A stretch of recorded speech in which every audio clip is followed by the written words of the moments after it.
Who jumps out of perfectly good airplanes in the name of science? Mr. C. Happy Tuesday to you all. Hey, the usual drill today, huh? I mean, same old, same old. You know, out comes the journal, blah, blah, blah, blah, blah, blah, Mr. C. And then homework and lesson planner, blah, blah, blah, blah, blah, blah. So, but it's all important stuff. I'm joking, just trying to make you smile a little bit. So, and then the first spot you need to turn to in your journal is, you know, I've gotten chats on this. People have given me chat messages. Mr. C, when are you going to get lake levels? I'm so excited about the lake levels for February 1st. Okay, here they are. Just kidding about the chats on the lake levels. But here they are, and you know I'm excited about them, especially in light of all the snow that's up there in the high country. So Roosevelt Lake right now on February 1st, but it's February 2nd. I know, but I couldn't get the data for the 1st yesterday in time because I taped on Sunday. So anyway, Roosevelt Lake, 82%. 82. Some of you are going, how come it's not more than that? There's a lot of snow up there now to melt, so it's gonna get more. It's gonna go up, and who knows? I'm praying that we'll get a number, maybe 6, foot storms, 1-footers, or maybe a biggie like we just had, a 2 or 3-footer. So that was awesome. Thank you, Lord. And then all the lakes, so Roosevelt 82%, and then all the lakes. This is February 1st now, right? Logged in your journal. All the reservoirs right now are 77%. So I expect I'm hoping by May 1st that we'll be in the mid-80s at least, and who knows, maybe in the 90s, which would be wonderful if that would occur. Okay, there's your lake levels. There they are. All right, now if you'll turn in your journal to your divine designs. I said I'm going to try to give you regularly divine designs, although this week is different. I'm going to tell you about that in a minute. So not so much this week, but today, yes. So anyway, divine design are cell organelles. Organ is just O-R-G-A-N, E-L-L-E. It's like little organs.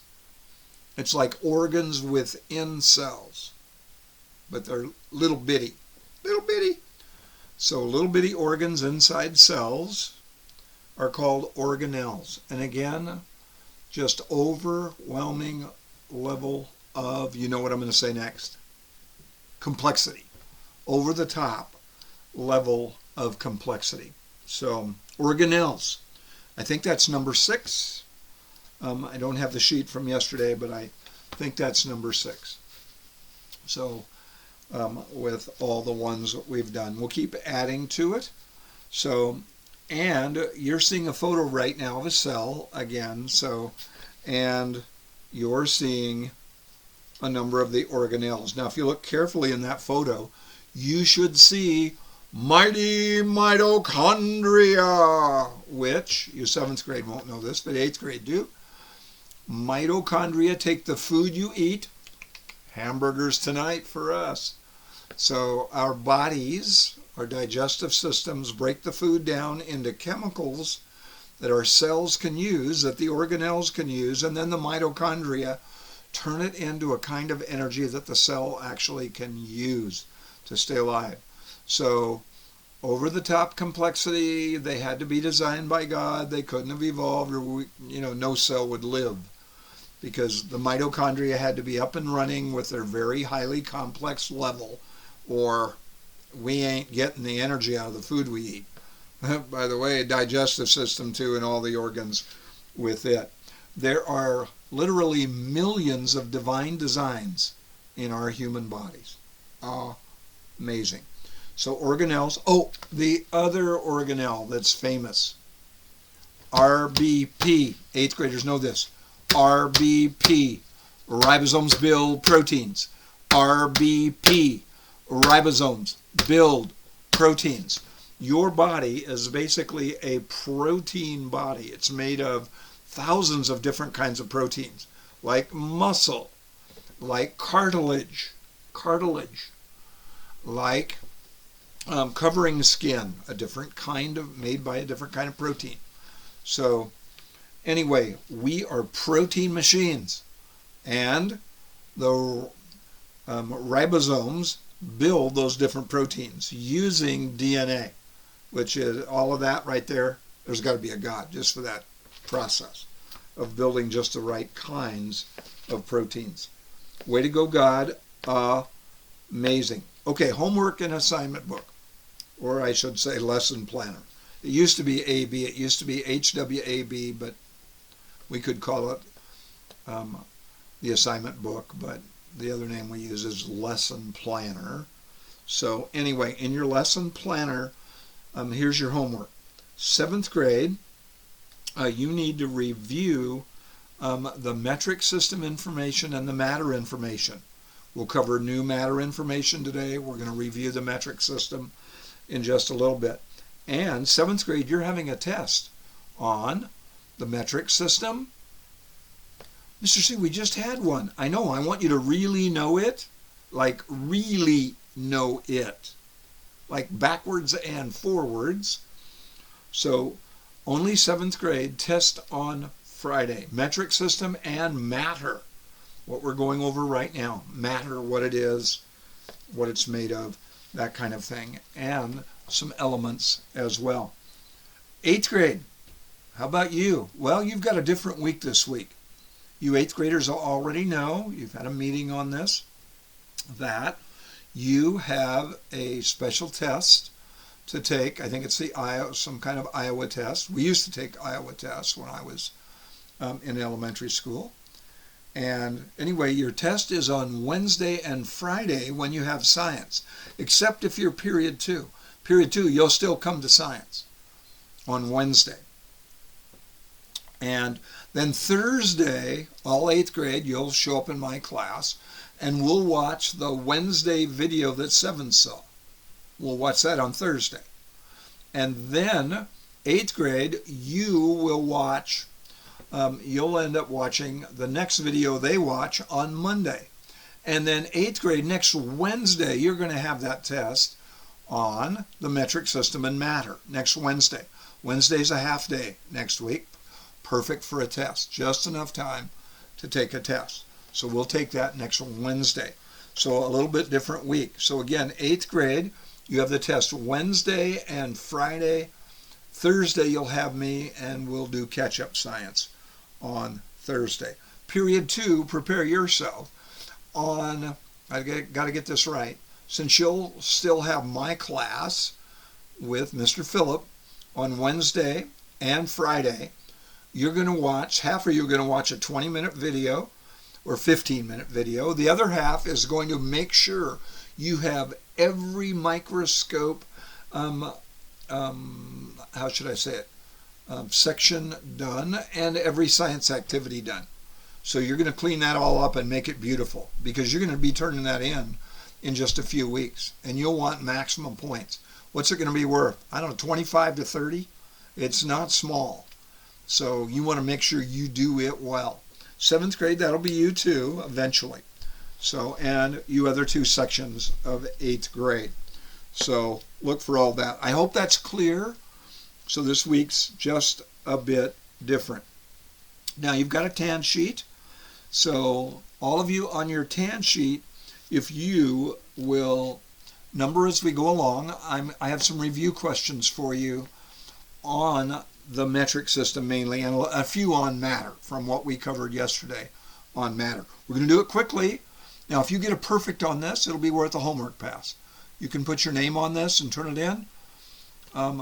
It'll go in the correct stacker over by the door and by the license plates. And if you get a perfect, now you've got to get a perfect. So here we go. We're going to go really quick. 1, 2, and 3 on your tan sheet. Number 1, what is the metric system standard unit for length? That's number 1. So write it down quickly. We're going to go quickly. Number 2, what is the metric system standard unit for volume? It's number 2. Length number 1, volume number 2. Number 3, what is the metric system standard unit, measurement word, for weight? Number 3, weight. Number 4, what is a measurement word that everyone knows and uses? Like foot or yard, inches, pounds. That's number 4. Write it quickly, it's 2 words. Number 5. So this is what you'll review tonight, 7th grade. Number 5. What is a word that means how much a container holds? How much a container holds? Number 5. Write these quickly. I'm not going to have time to go over them again. That's part of getting a perfect, and that's part of earning yourself a homework pass. So that was 5. Number 6, the boiling point in the metric system of water. Number 6, boiling point. Number 7, freezing point. Freezing point. What is it? Metric. Not Fahrenheit. Fahrenheit is 32 Fahrenheit freezing and 212 for boiling. So that's 6 and 7. 8, 9, and 10. These are the prefixes. It's actually going to be more than that. These are the prefixes that you put in front of meter, liter, or gram for these different amounts. So this will be number 8. Number 8 for 1,000. Just put the prefix. You don't have to put the number down. Number 9 for 100.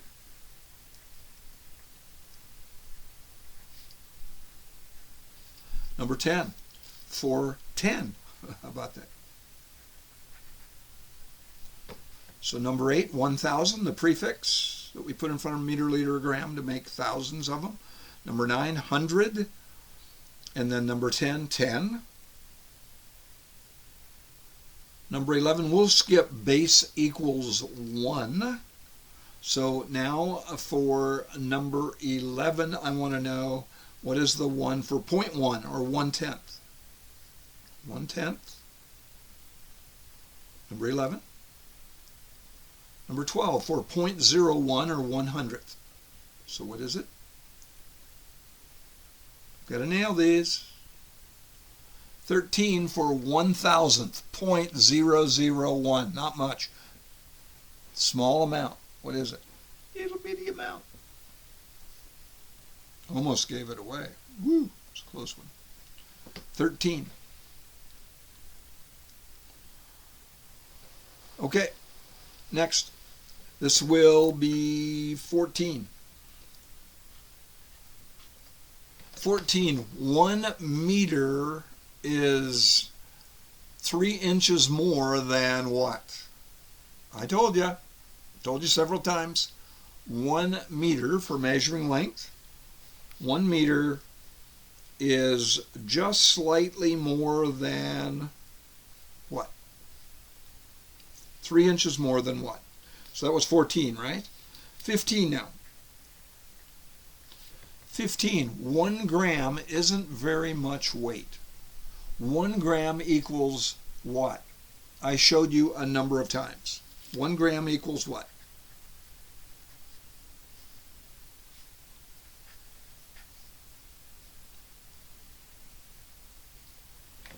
So 14, 1 meter is 3 inches more, slightly more than what?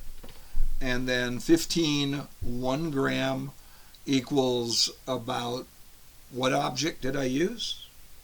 Specific. And then 16, I'm going to give you 1 liter is a little, I got to get this right. It's a little bit less than a quart. A little bit less than a quart. So I'm giving it to you. So write down 1 quart.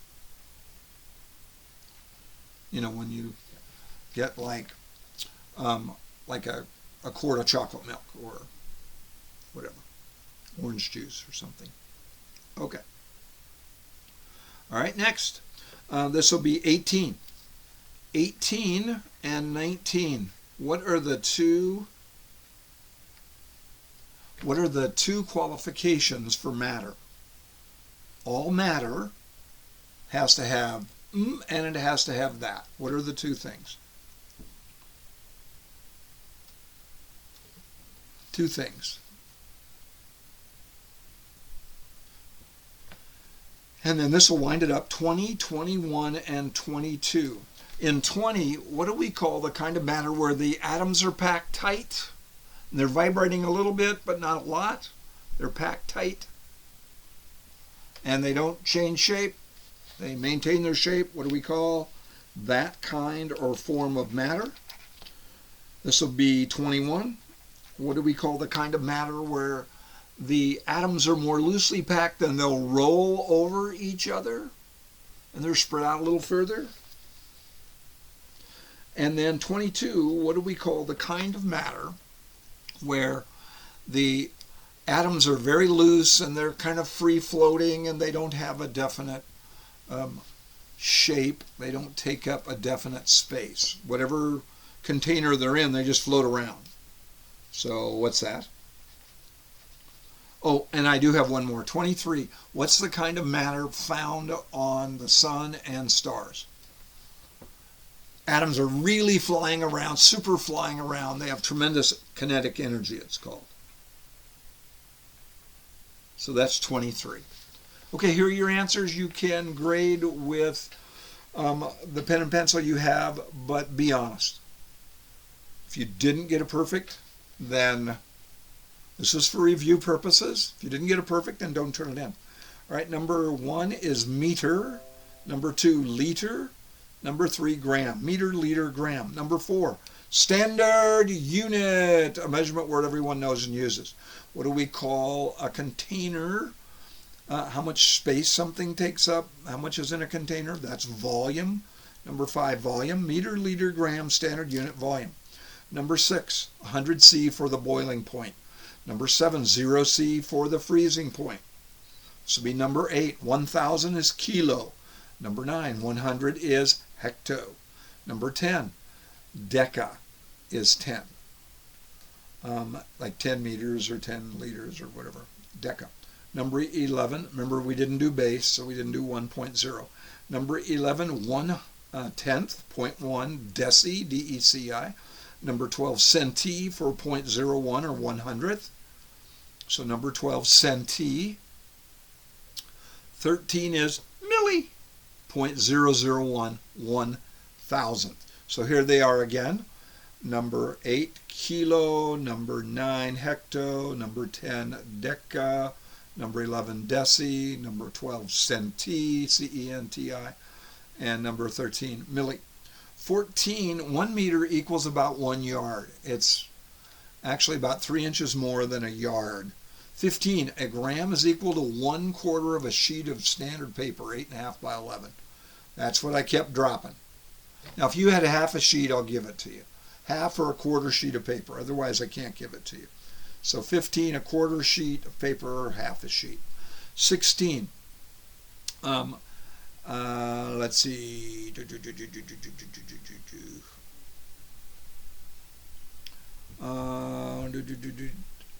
I think I messed up on my numbering, maybe. Let's see. So 16, a liter, or 17. I think I ran those two together, 14, 15. Yeah, it looks like I did. So that would be one quart. A liter is like about a quart. So, and I gave that to you, I think. So next, let's see. This should be, is it 17, 18 now?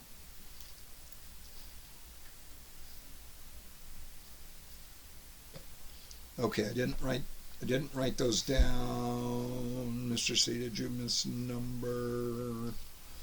Okay, I don't care about the numbering, just I think we did, I'm looking, boiling point is 100 C, and freezing point 0C. I'm looking. I already did that? Okay, those are repeats.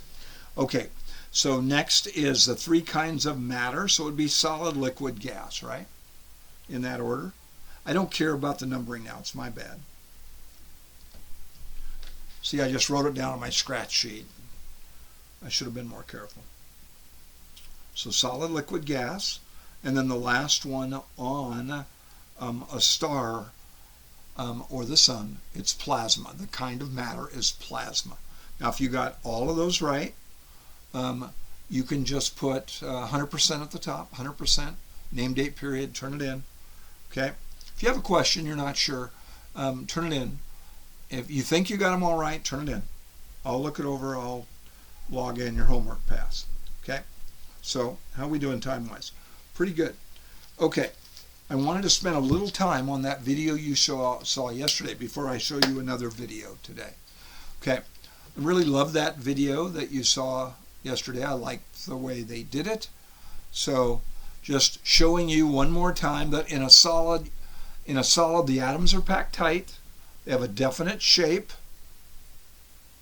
and they maintain their shape. So most things, or lots of things in our world, are solids. They just don't change shape. Atoms are packed tight, okay? And they're moving a little, vibrating a little bit, but not much. In a liquid, they're spread a little further apart, and they're vibrating more. They'll roll over each other. That's why you can pour them. Okay? It is why you can pour them. So liquid, and then a gas, they're really spread out. Now, when I say spread out a lot, atoms are incredibly tiny.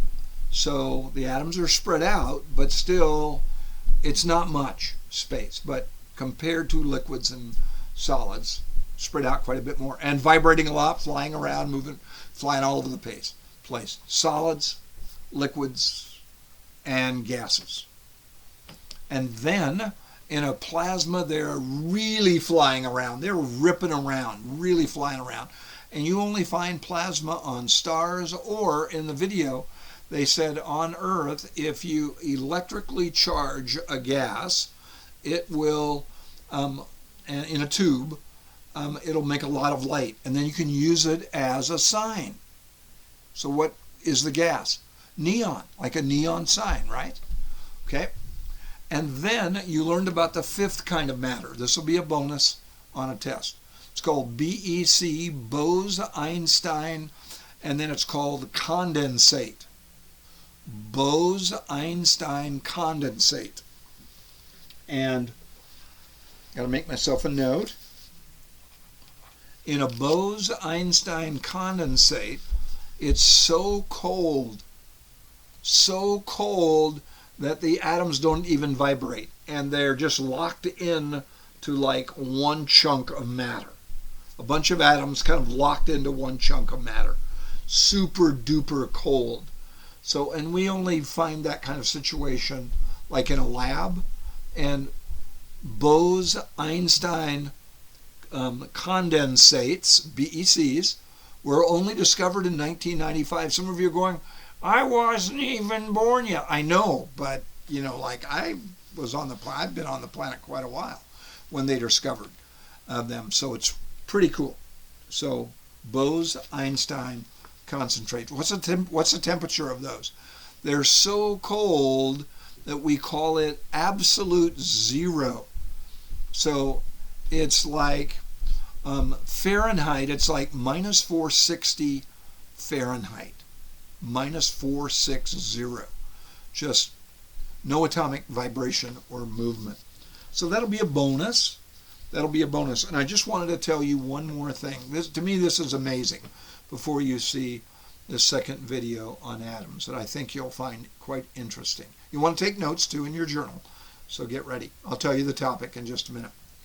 What I really liked in my research about atoms, get this, 2,500 years ago, there were like 3 people way back then, like the 5th century BC. A couple of Greek guys by the name of Leucippus and Democritus. They sound Greek, they were. Anyway, They didn't have any scientific equipment, any like electron microscope or special kind of magnification that would have ever revealed this. But they made a hypothesis that all matter, all objects were made of tiny little particles. They didn't call, Leucippus didn't anyway, call them atoms. I think Democritus used the term atom. Atom means undividable or uncuttable. You can't get it any smaller. Now, curiously enough, atoms have smaller parts, so you can divide them up into smaller parts. But Democritus was doing an amazing job just thinking with his amazing brain that there were little bitty microscopic particles that everything was made of. Pretty amazing, huh? So I still, when I think about that, then what a smart guy. So anyway, he would have been fun to help you do your income taxes, probably. I mean, really smart guy. So, or help you with your algebra or your math. So anyway, just all that history about how atoms were discovered and how the atomic theory was developed. So it's pretty neat, pretty cool. Okay, the video you're going to see today and write down key facts about in bullet fact form is how small is an atom? How big are atoms? It's pretty cool. So I'm going to let you have a look at it. And then if I remember this, I will, in tomorrow's video, the one you'll see Thursday, 8th grade, I'm going to tell you about the coldest place in the universe that we think we've discovered so far. Pretty cool place, and I'll show you a picture of it. It's worth waiting for. So anyway, I will show you that. Okay, so 8th grade, I'm going to see you back on Thursday. So you'll be testing tomorrow, Wednesday. See you on Thursday, and then you test on Friday. So, and 7th grade, you're reviewing this matter stuff and the metric system. So, and 8th grade, your test is next Wednesday on the same thing. Okay? All right, let's have a look at this short video on the size of atoms.